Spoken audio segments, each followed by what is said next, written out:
of athletes. That's exactly what our next panel is about. We are going to be tackling athlete activism, combining passion and performance with purpose, and how we overcome those challenges. This is such an important topic to me as somebody who's been in our industry close to 30 years now.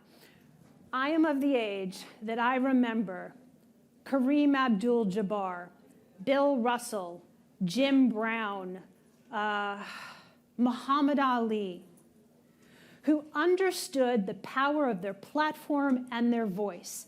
And they advocated for social justice and for positive change. They wanted to orchestrate, and be the faces for uncomfortable conversations that make our society better.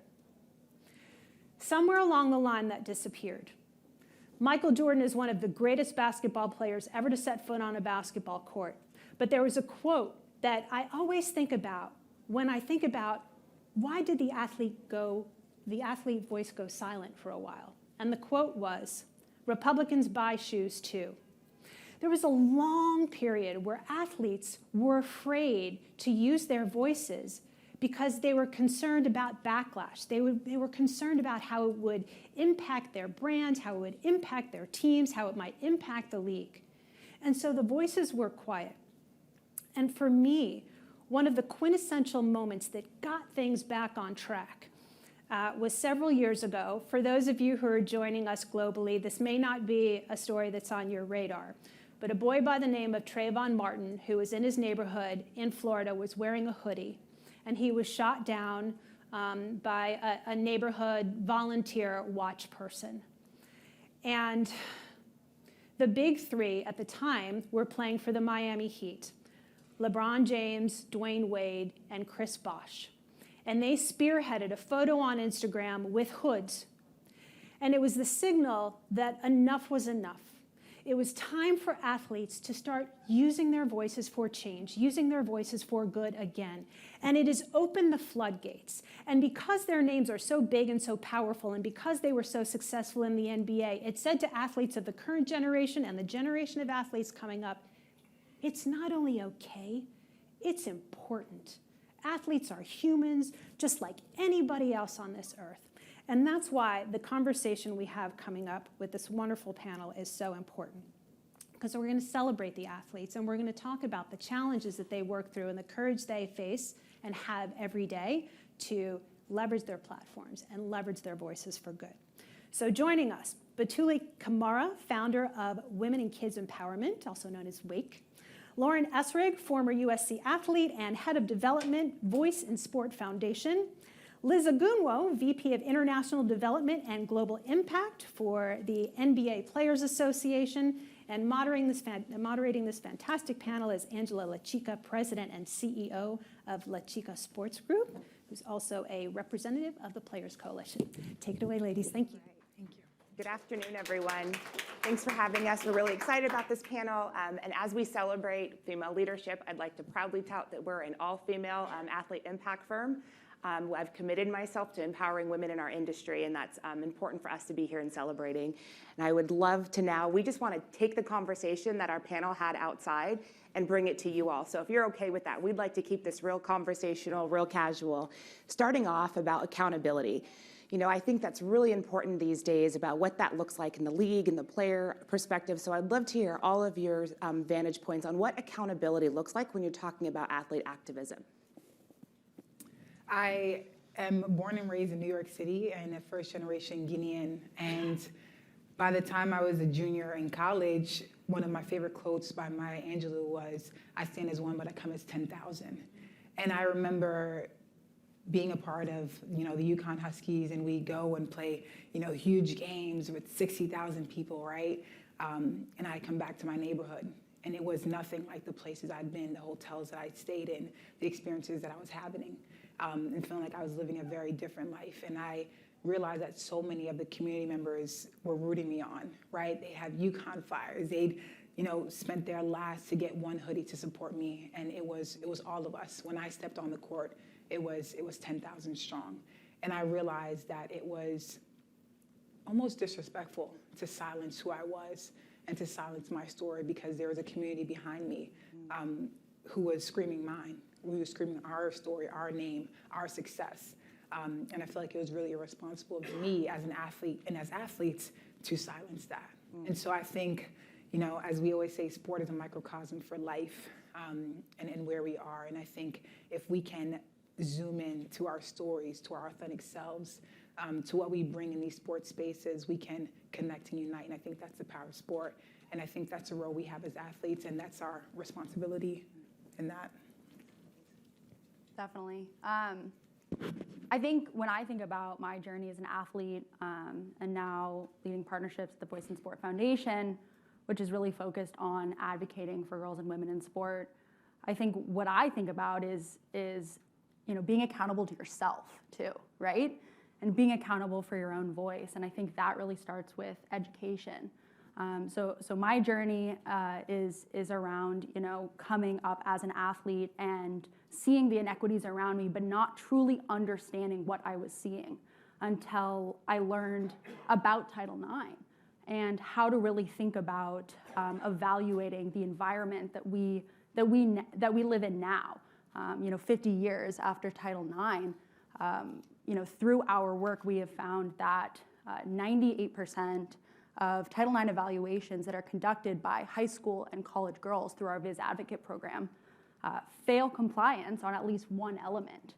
And so through educating girls on their Title IX rights, they can really be accountable to themselves in terms of turning that education into advocacy and really lifting their voice for change and for that next generation. That's amazing. For me, I'll be honest and say I only made it up to my senior year in high school as an athlete, but I love in this capacity being able to protect, support, and amplify the work of our players. Working at the NBA Players Association, all day, every day, our focus is on how can we support and help our players on this journey in the limelight, right? These are the top 450 basketball players from around the world who are living out their life, living out their experiences in front of a public audience. So how are we supporting them and remaining authentic to their understanding of the world, how they're interacting with the world, the lived experiences they've had being in this world, and how they want to show up in that space? How are we accountable to them and supporting them in any messages, any ways they want to give back to the communities where they're from or where they're playing? How can we remain accountable to them on this journey?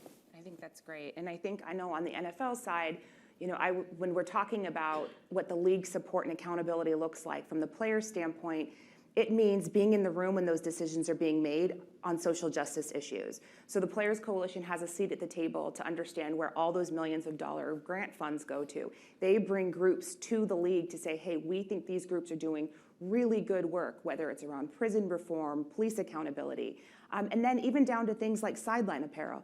You see the Inspire Change sideline during the month of November. Our players approve that, and they say, this is what we want it to say, and they take it back to the locker room. And so those conversations and decisions are really important, especially at a league level, right? Mm-hmm. I'd like, Liz, if you could talk about some player experiences. What are some of the activations that you've seen when you're talking about this activism space specifically?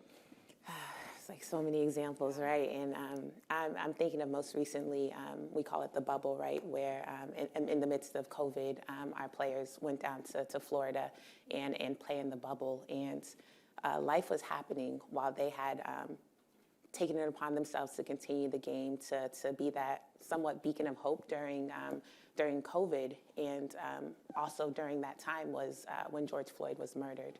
And while they were still, contractually obligated to play in the bubble, they leveraged that time to continue to raise awareness around the issues, everything that was going on, whether it was what they were wearing on their jerseys or coming to the table with the league to establish the first ever National Basketball Social Justice Coalition, the first ever NBA Foundation focused on these key issues, advancing economic opportunities for brown and black boys and girls of color from across the U.S., or really pressing, keeping the foot to the pedal, to the gas on key issues around criminal justice reform, around voting, around just critical activism. This was all happening while they're still playing in the bubble, and it's still happening to this date. So that's the first example that comes to mind for And me. there's endless examples, I'm sure.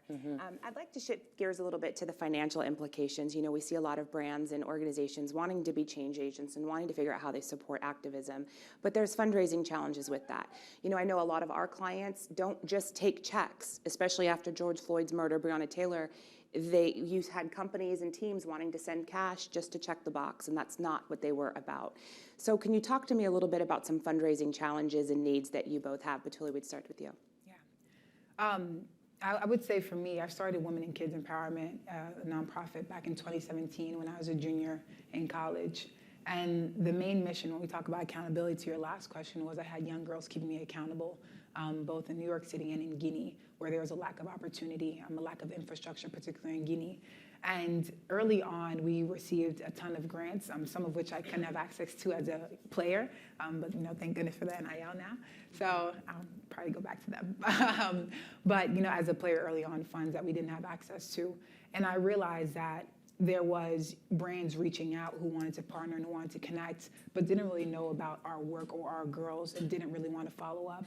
And there are some awesome, organizations such as the Billie Jean King Foundation, where we're able to build a basketball court, for girls, and now 1,000 girls play there a week at a public school.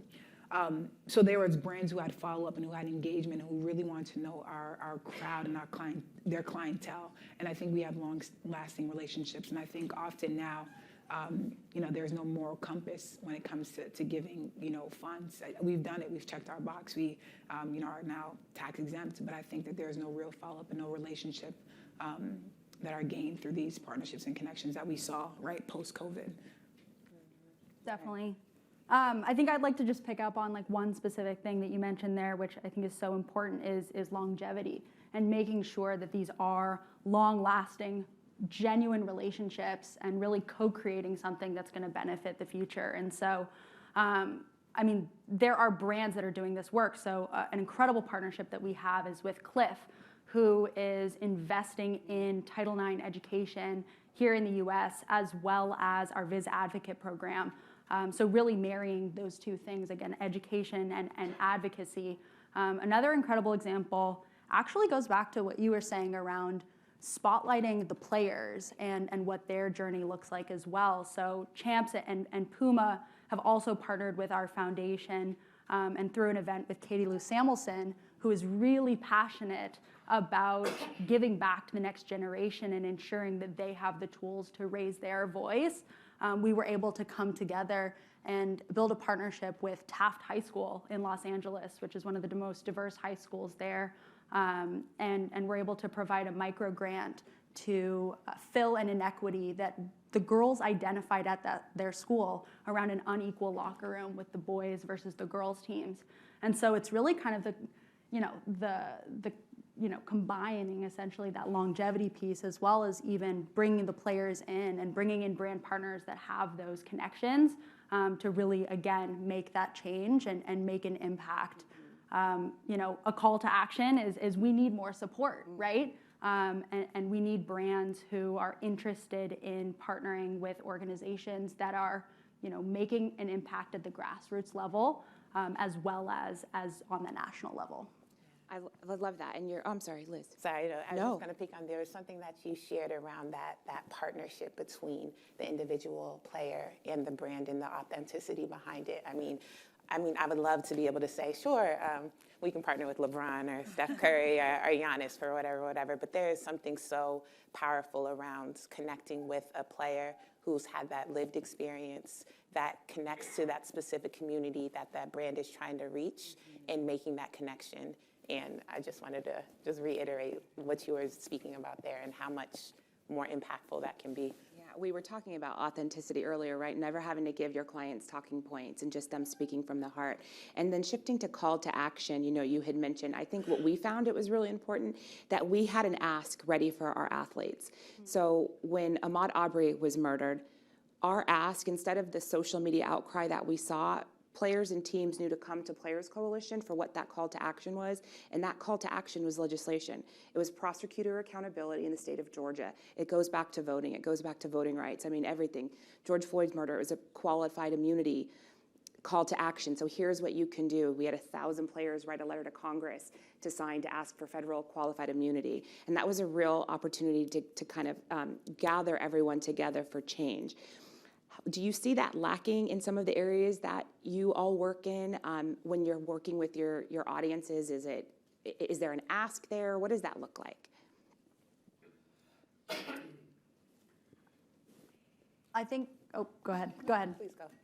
Well, I was going to say, I think when I reflect on my experience as an athlete, for so long, I felt like I had all this passion. I was noticing, again, inequities that I was seeing, but I didn't have a conduit or a channel to be able to make an impact, right? What is that call to action? And I think something that I'm really proud of building at the Voice in Sport Foundation is that conduit, right? Being able to connect the lived experiences of high school and college girls through our program with the people and the resources in power who can make real change. Specifically, just this past year we introduced the Fair Play for Women Act, which strengthens Title IX and is really the outcome of sharing all of those lived experiences with those senators and with the House of Representatives to be able to introduce that. And so I think that that's just really truly an example of that. Yeah. And Liz, how do I know the NBA Social Justice Committee does some legislative work. What does that look like?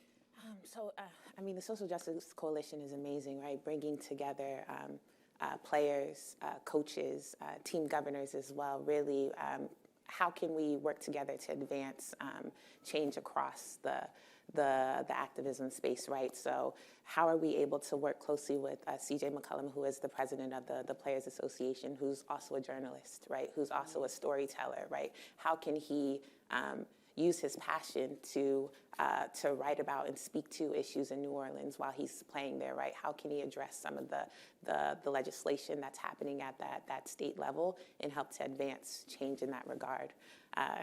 Going back to your original question, when you're thinking about 450 players with completely different backgrounds, right, who are seeing the world from completely different vantage points, there's always going to be the challenge. I mean, how many football players are there as well, too, right, of trying to unify everybody move in this direction at this time when you have, players at different stages of their career, whether they are on their second contract or they are a rookie. So I think the notion is always to think global, but to act local. And going back to those local community partnerships where you can have an impact, whether it is Kyle Kuzma coming from Flint, Michigan, and he's able to work with the mayor there to ensure that everyone has their ballot to vote in the previous elections, or Rajon Rondo, who has seen the perils of recidivism within the teenagers in their community. How can he partner with local officials to create a safe space for the youth in Louisville, Kentucky to reduce that recidivism, right? How can we act locally? And I feel like the NBA, I know the struggles in the NFL is that we had early on when it wasn't cool to do athlete activism, for lack of a better phrase. We had struggles getting athletes engaged because they were afraid to speak out because of teen ownership. And so we had to create different levels of involvement. Maybe it was just a social media post. We had just social media all the way up to going to Capitol Hill. You don't have that problem in the NBA, do you? Or do you guys? What does that look like player engagement wise? It all varies, right? Yeah. And from player to player who are leveraging their platform, who are going to the Hill, right? If they are getting to receive that coveted award in the White House for winning a ring, they're also having those conversations on the Hill while they're spending their time in D.C. So I think our players are leaning into it. They're establishing funds. They're establishing organizations while they are fighting for change. Right. So, please. If I may add to that. So separate from, the organizational personal work that I do is around, Muslim women and hijabi athletes. And this work started in college as I was transitioning into, my spiritual journey and began covering. And there was a FIBA hijab ban at that time, and it banned all religious headwear, whether that was a yarmulke or hijab, and said that it was a safety issue when there was no record of any, safety incidents occurring on the sports field.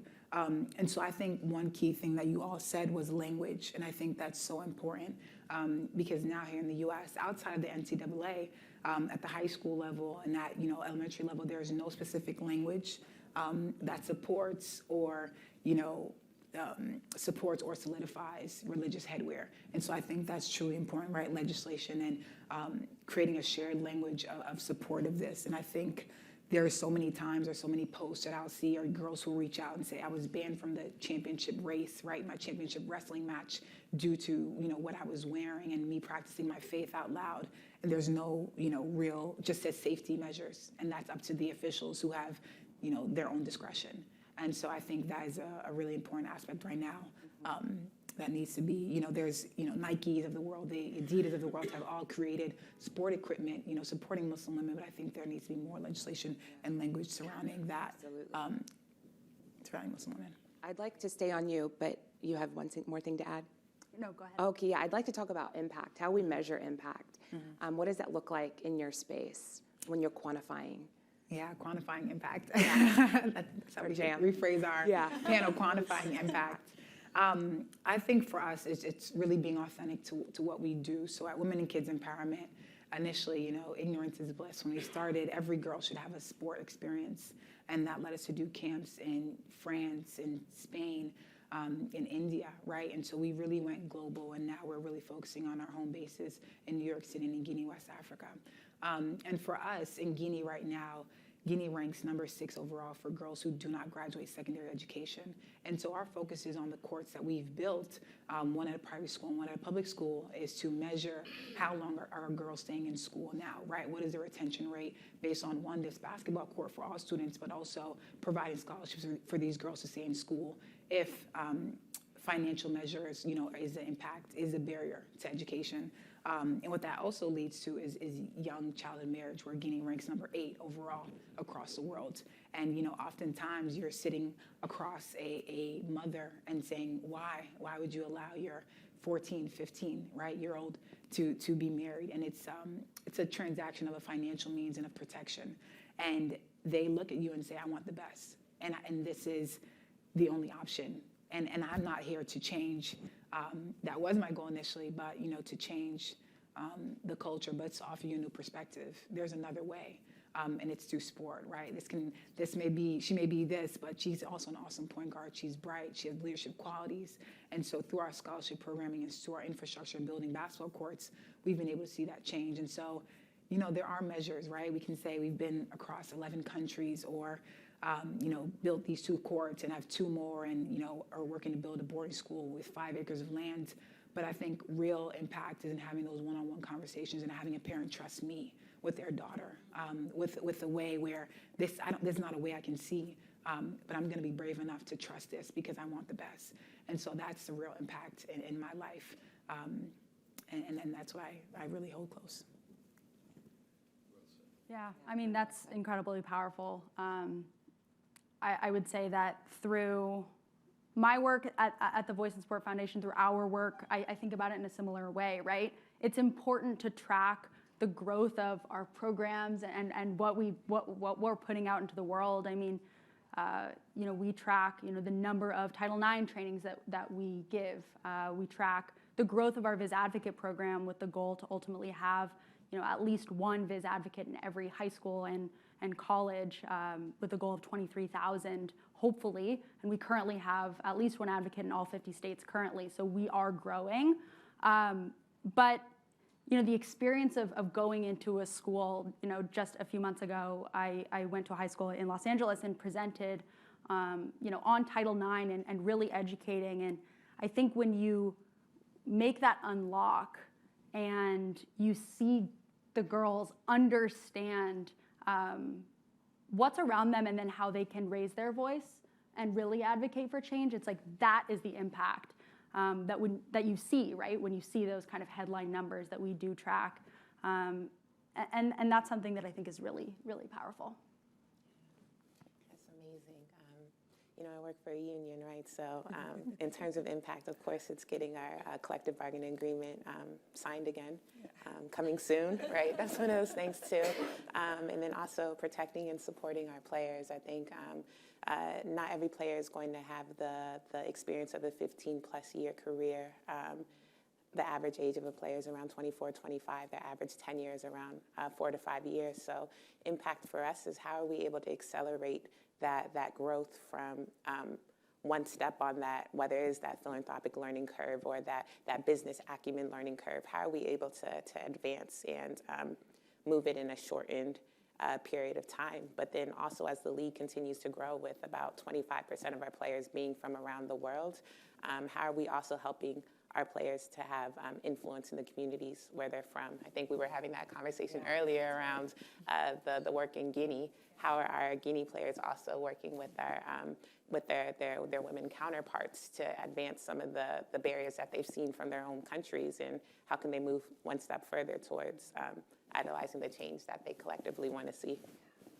The Players Coalition just extended a 5-year, $15 million agreement with the NFL last month. And that doesn't happen without being able to send them the impact report saying, here's the 26 pieces of legislation our athletes have passed. Here's the X amount of voting rights symposiums we've hosted, countless listen and learns. Just being able to really track and quantify that has been really, really impactful. So before we part, I would love to hear individually from each of you how you use your platform in an activism way. I'll start. I vote. That's how I use my platform, and I convene my resources, the athletes, the brands, the teams. And I think that's important. I didn't think I had a voice, but I realized I did in my own little space, right? What does that look like for each of you?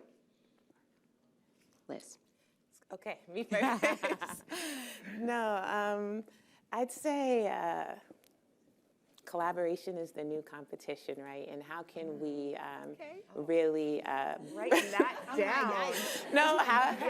I love that. We're going to applaud that on this. I love that. No, honestly, how are we bringing unlikely bedfellows together? Like, me personally, I can speak to my experience of, a decade in politics and, leaving politics to go serve in the Peace Corps as mid-career Peace Corps volunteer, right? But those experiences, like working with other Peace Corps volunteers who have these strong connections in the community, what does that mean for a league that's looking to grow the game in Africa? And how are you able to bring those connections together between Peace Corps Senegal and NBA Africa, right? What does that connection look like? And just knowing the experience of unlikely career trajectories coming together, how can you amplify and push for those unlikely bedfellows to come together?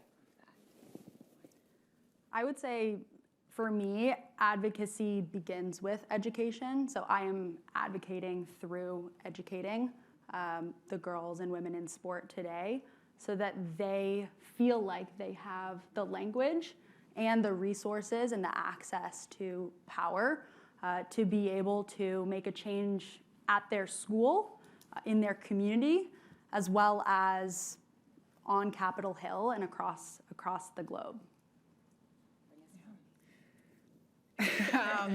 I would say, education, I think, is huge. I'm currently a first-year PhD student at UMass Amherst, and I'm studying girls in sport in West Africa.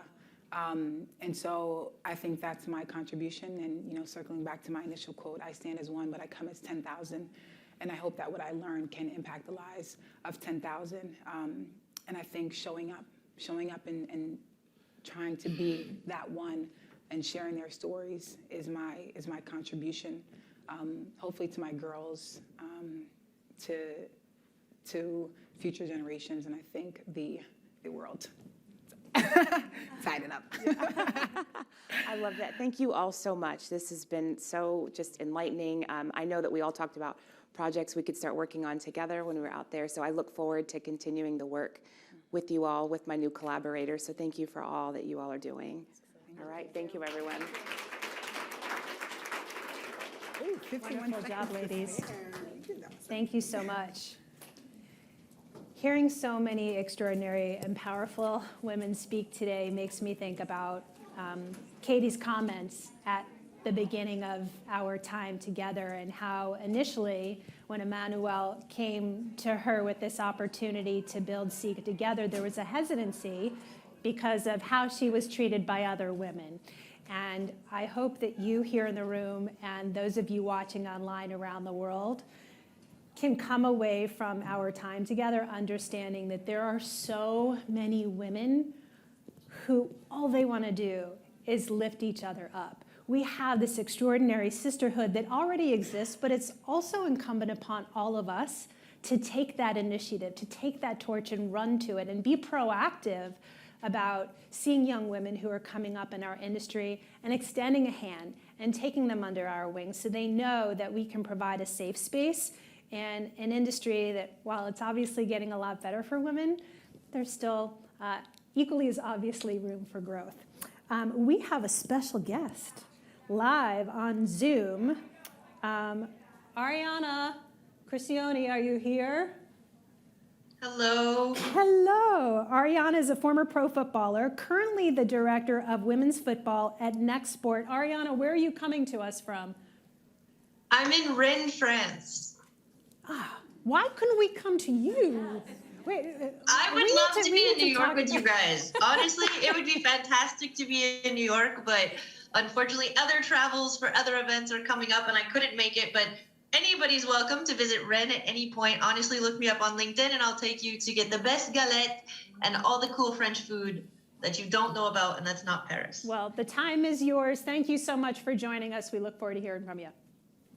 Thank you for having me. And again, I really wish I was there with you guys in New York, but tight on time, so I will just jump right in. The nature of being a female athlete in itself makes you an activist. Historically, sport was created by men for men. You never have to make a specific social media post or go on TV chanting a certain cause.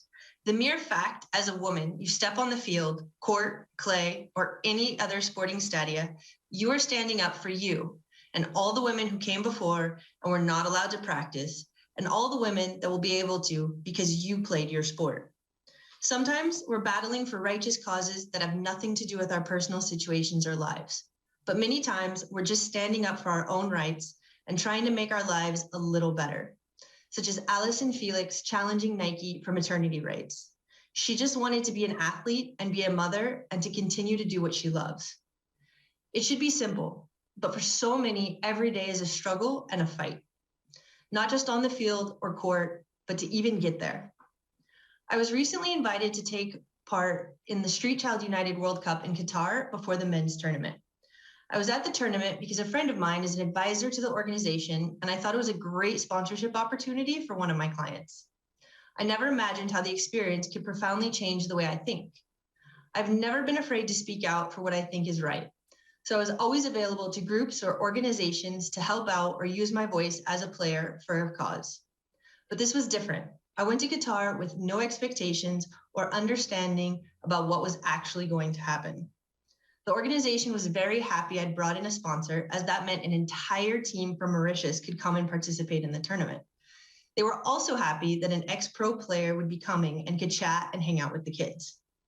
For most of you in the audience or on the call or YouTube or wherever you are in the world, you probably have no idea who I am, and that's fine.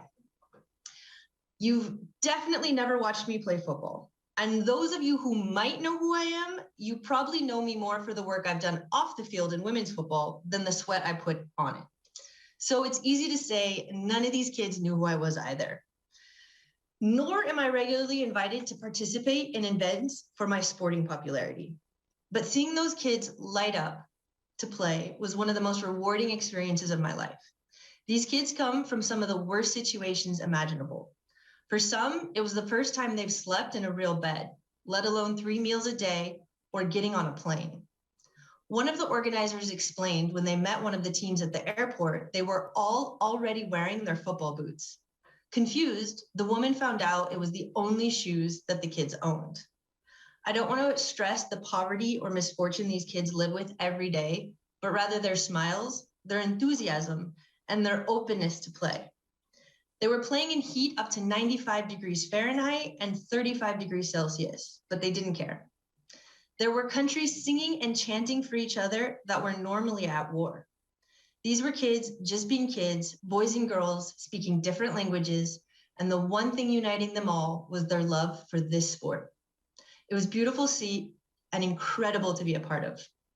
I did a goalkeeper session for the boys and the girls.